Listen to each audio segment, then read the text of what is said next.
ज्यादा कोई बंदा आता है उसको बंदा का नहीं, जो है डबी पिए तो देनी है। लोग 50 दफा आते हैं आपके पास और आपको मना करते हैं, जुर्माने भी लगाते हैं, आपको मना भी करते हैं नहीं करो नहीं करो, फिर भी करते हो। सिगरेट आपने नहीं देनी। यहाँ पे हम चेक करेंगे कि मेलोडी मार्केट में ये फूड स्ट्रीट भी है और यहाँ पे लोग जो है ना कोई सिगरेट बेच रहे हैं, तो कौन कौन से बेच रहे हैं आए आपको दिखाते हैं। ये ईमान जनरल स्टोर। अस्सलाम वालेकुम, क्या हाल जनाब, ठीक हैं, खैर ठीक हैं। आप सिगरेट सेल कर रहे हैं, एक सर्टिफिकेट है आपके पास? सर्टिफिकेट तो एक्सपायर हुए। अच्छा दिखा दें मुझे, बुक ले आओ चलान वाली।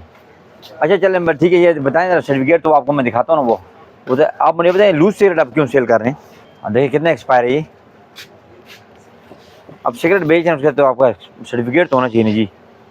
ये दिखा रहे हैं जी ईमान वाले भाईजान है, 2020 में एक्सपायर हो चुका है। अभी अगर नहीं हुआ तो उसके ऊपर फ़ाइन ऊपर करेंगे। दूसरा इसके अलावा भी है आपका सर्टिफिकेट?